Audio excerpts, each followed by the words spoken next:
Assalamualaikum warahmatullahi wabarakatuh. Selamat siang pemirsa Sultan TV. Senang sekali saya Ben Oktario bisa hadir kembali menemani Anda pada siang hari ini di talk show Bincang Hari ini. Dan spesial di bulan suci Ramadan ini, semoga kita semua masih lancar-lancar dalam menjalani ibadah puasa pemirsa Sultan TV. Dan seperti biasa di siang hari ini kita akan berbincang-bincang. Dan pada siang hari ini spesial kita akan membahas sesuatu yang menarik di bulan puasa, apalagi kita membahas sesuatu yang sangat dekat untuk kita yang menjalani puasa, terlebih yang mungkin merasakan sulitnya berpuasa gitu ya.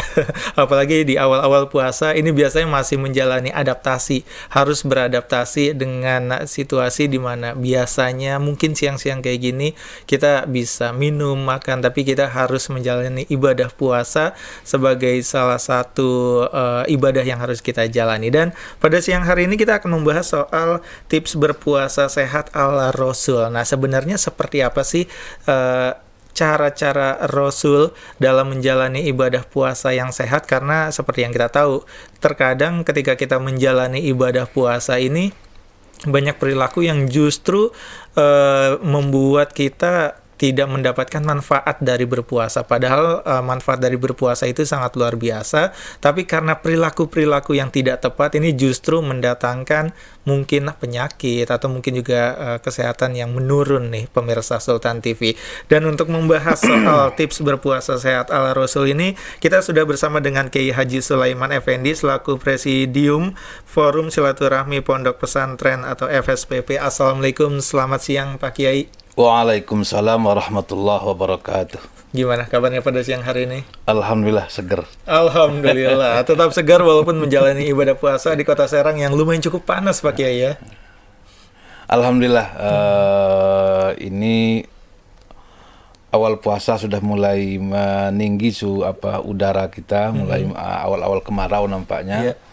Tapi kalau kita niatkan puasa, insya Allah itu panas tidak akan terasa. Oke, ini yang mungkin harus kita cari caranya juga gitu ya. Gimana caranya? Mungkin kayak Pak Kiai bilang, walaupun Kota Serang yang panas ini kita tetap bisa menjalani ibadah puasa kita tetap lancar. Mungkin gimana nih Pak Kiai memaknai ibadah puasa, khususnya mungkin di tengah tantangan-tantangan sekarang nih, entah itu mungkin karena masih ada pandemi dan juga mungkin sekarang cuacanya ini juga lumayan cukup memberikan tantangan gitu ya, di tengah perubahan cuaca, global warming, pemanasan global ini. Seperti apa Pak Kiai? Assalamualaikum warahmatullahi wabarakatuh. Alhamdulillah. Wassalatu wassalamu ala rasulillah wa ba'du. Faqala ta'ala fi kitabihil karim, ya ayyuhalladzina amanu kutiba alaikumussyam kama kutiba alal ladzina min qablikum la'allakum tattaqun. Para pemirsa yang budiman dimanapun berada, syukur alhamdulillah kita diberikan umur panjang, bisa bertemu dengan bulan puasa yang kita cintai, yang penuh dengan barakah, penuh dengan maghfirah Allah Subhanahu wa taala. Ibadah puasa adalah salah satu ibadah yang diwajibkan kepada kita semuanya sebagai umat yang beriman. Dengan ayat yang baru kami bacakan tadi, kutiba alaikumussyam kama kutiba alal ladzina min qablikum la'allakum tattaqun. Diwajibkan kepada kamu sekalian wahai orang-orang yang beriman untuk melaksanakan ibadah puasa agar kamu menjadi orang-orang yang bertakwa. Artinya puasa ini adalah perintah Allah Subhanahu wa taala. Allah adalah sang pencipta kita dan Allah Maha tahu kelebihan kita dan kekurangan kita. Ketika Allah mewajibkan kita untuk berpuasa, tentunya di balik perintah itu ada hikmah, ada manfaat bagi kehidupan kita. Dalam hal ini tentunya dalam kaitannya dengan kesehatan hidup kita. Karena tidak mungkin Allah menyuruh kita untuk melakukan sesuatu ibadah tanpa ada makna, tanpa ada hikmah di balik itu. Kemudian saat ini kita ingin membedah, mengurai hikmah puasa dari sisi kesehatan kita. Berkait dengan kesehatan, saya kira ada 4 hal yang mesti kita lakukan dalam menjalankan ibadah puasa. Yang pertama adalah faktor niat. Innamal a'malu binniyat. Pekerjaan kita itu ditentukan oleh niat. Puasa kita ditentukan oleh niat kita. Orang yang sudah berniat puasa, artinya dia akan melaksanakan ibadah puasa 1 hari. Hari ini. Tadi malam dia berniat, hari ini dia berpuasa. Artinya, tidak ada satu keinginan pun dalam hati dia untuk minum, untuk makan hari ini. Karena dia sudah niat puasa. Sugesti inilah yang membuat kita sehat. Karena kalau kita tidak makan tapi tidak puasa, ada keinginan minum, ada keinginan makan, ada keinginan yang tidak tersampaikan. Inilah namanya sumber penyakit. Iya. Jadi ada yang kita inginkan nggak tercapai, kita stres, ada tekanan dalam diri kita. Nah, orang yang berpuasa, karena dia sudah berniat puasa, tidak ada keinginan untuk minum, tidak ada keinginan untuk makan. Maka inilah yang membuat dia segar, membuat dia tidak haus, tetap bersemangat, beraktivitas. Kenapa? Tidak ada sedikit harapan pun untuk minum dan makan pada hari ini, kecuali nanti datang waktunya buka puasa. Itu yang penentu pertama. Kemudian yang kedua, penentu kedua adalah bahwa ibadah puasa ini tidak hanya puasa, tapi ada cara yang dicontohkan oleh baginda Rasul, yang dianjurkan oleh baginda Rasul, diantaranya adalah makan sahur. Dan makan sahur ini bukan sekedar makan, tapi makan sahur disunahkan kita sahur itu takhir sahur, di akhir, menjelang datangnya waktu fajar, menjelang subuh. Sehingga dari makan sahur sampai ke subuh itu tidak ada lagi waktu untuk kita untuk tidur. Sehingga habis makan kita berbenah-benah terus melaksanakan sholat subuh. Sehingga habis makan kita sholat, kita beraktivitas, kita berjalan ke masjid, kita berjalan ke musola, sehingga terjadi pencernaan yang sempurna karena kita bergerak, tidak tidur. Berbeda dengan kita sahur jam 1 malam umpamanya, seperti saya dulu di kampung saya, sahur jam 2 malam, habis sahur tidur lagi, subuhnya terlambat. Nah, habis makan sahur tidur ini adalah suatu tradisi yang sangat tidak sehat. Nah, sahur itu disunahkan di akhir menjelang datangnya waktu subuh. Nah, inilah cara kedua puasa kita yang membawa kita menjadi manusia yang sehat. Kemudian yang ketiga adalah mensegerakan futur, segera berbuka. Walaupun dengan seteguk air, walaupun dengan 1 biji kurma. Artinya ketika datang waktu berbuka, maka kita segera berbuka. Karena apa? Karena kalau datang waktu berbuka, kita mengharapkan makan, kita tidak makan, nah ini akan mendatangkan penyakit dalam diri kita. Waktunya makan, kita makan. Begitu datang waktu berbuka, kita segera berbuka. Walaupun tidak mengenyangkan, cukup sekedar membatalkan puasa kita, minum, makan buahan atau makan kurma yang disunahkan oleh Rasul, kemudian kita melaksanakan sholat, baru kita menyantap makan makanan yang mengenyangkan. Ini yang ketiga. Kemudian yang keempat, yang dicontohkan oleh baginda Rasul adalah bahwa kita setelah berbuka itu tentunya ya makannya ya akan berbeda. Orang makan berbuka berbeda dengan makan malam biasa. Karena dia 1 hari tidak makan, dia haus, dia dahaga, dia makan. Ya mungkin yang dia makan lebih banyak. Macamnya lebih banyak, keinginannya lebih banyak. Mungkin banyak macam yang makan yang dia makan.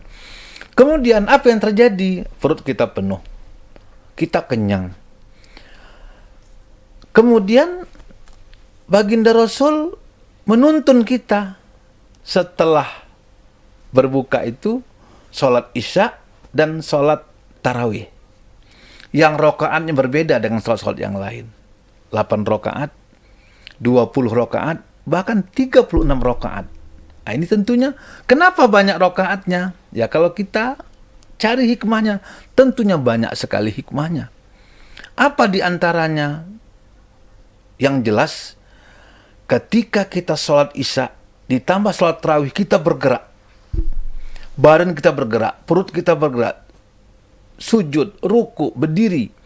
Nah, tentunya ini berpengaruh, berdampak kepada pencernaan makanan yang kita makan. Akan terjadi pencernaan yang begitu bagus, yang normal, sehingga pencernaan yang normal inilah yang akan membuat kita sehat dengan berpuasa. Tentunya dari sahur, berbuka, dan gerakan-gerakan tadi itu tentunya gerakan-gerakan yang normal, tidak gerakan-gerakan yang melebihi batas, sehingga segala sesuatu yang melebihi batas itu selalu akan membawa kepada yang tidak baik. Makan berlebihan, sahur yang banyak tidak baik. Berbuka terlalu banyak juga tidak baik. Gerakan yang terlalu banyak ketika kenyang juga tidak baik. Kira-kira itulah beberapa kesehatan syariat puasa yang berkaitan dengan kesehatan kita yang selalu kita jaga dalam melaksanakan ibadah puasa. Saya kira begitu. Jadi menarik kalau ngomongin soal tadi beberapa poin soal berpuasa gitu ya. Iya. Salah satu halnya yaitu soal niat, dan terkadang ini yang lumayan cukup luput nih dari dari pandangan kita semua. Ternyata kalau niat kita ternyata memang nggak benar-benar buat puasa, di situ ada kekecewaan, dan justru kekecewaan itu yang menimbulkan stres dan jadi sumber penyakit kayak gitu Kiai ya. Betul. Dan memang dari awal kita berpuasa memang harus benar-benar diniatkan untuk berpuasa Ramadan karena beribadah gitu. Walaupun mungkin banyak juga yang beranggapan memanfaatkan ibadah puasa ini untuk mungkin untuk menurunkan berat badan gitu. Jadi terkadang ketika tidak mencapai target di akhir bulan ketika lebaran justru datang stres. Nah, ini seperti apa nih Pak Kiai? Apakah sebenarnya niat seperti itu sah-sah saja gitu ketika mau menjalani ibadah puasa? Hadis Rasulullah yang baru saya bacakan, innamal a'malu binniyat. Yeah. Pekerjaan kita itu tergantung niat. Yeah. Niat ini harus benar. Puasa kita niat yang benarnya apa? Puasa kita diniatkan karena puasa ini perintah Allah. Yeah. Kalau kita niatkan puasa untuk diet, ya dapatnya diet. Tapi kalau puasa kita karena Allah, karena perintah Allah, ini ibadah, kita lakukan dengan sepenuh hati karena ini perintah Allah, maka sawab, pahala, ganjaran akan Allah siapkan.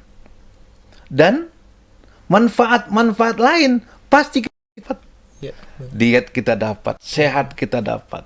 Nah, itu manfaat lain. Manfaatnya ya. Tapi yang jelas jangan kita niatkan untuk itu. Oke. Sebagaimana dulu zaman Rasulullah ada orang ikut hijrah. Oke. Kemudian dia meninggal dunia, dimakamkan. Kata sahabat Rasul, wah, ini adalah ahli surga. Kata baginda Rasul, tidak. Belum tentu. Karena hijrahnya belum tentu karena Allah. Iya. Barangkali hijrahnya karena ada perempuan. Oh iya. Karena barangkali orang yang dia dambakan, orang dia cintai itu adalah ikut hijrah. Dia pengen ikut hijrah. Iya. Nah, tapi kalau niatnya untuk ibadah, pasti surga akan siapkan Allah untuk orang-orang yang beribadah karena Allah. Kira-kira begitu. Oke, jadi memang benar-benar harus diniatkan karena Allah Subhanahu wa taala gitu ya. Jangan menjalani puasa gitu ya karena untuk diet gitu, atau mungkin juga tujuan utamanya kayak mungkin mengejar kesehatan atau seperti apa. Itu biarkan menjadi manfaat saja yang didapatkan Pak Kiai ya. Betul. Oke, dan ini menarik nih kalau ngomongin soal puasa sehat ala Rasulullah ini seperti apa sih? Tadi juga sebenarnya sudah dijabarkan gitu soal dari sahurnya, ketika berbukanya, dan juga ketika makannya gitu ya, saat sesudah berbuka itu seperti apa. Nah ini bakal kita kupas-kupas lagi nih barengan Pak Kiai Haji Sulaiman Effendi soal tips berpuasa sehat ala Rasulullah. Jadi untuk Anda pemirsa Sultan TV yang mungkin juga mau bertanya-tanya nih soal tips sehat ala Rasulullah itu sebenarnya seperti apa sih? Apakah ini termasuk sunnah juga nantinya? Nanti bakal dibahas juga nih Pak Kiai ya.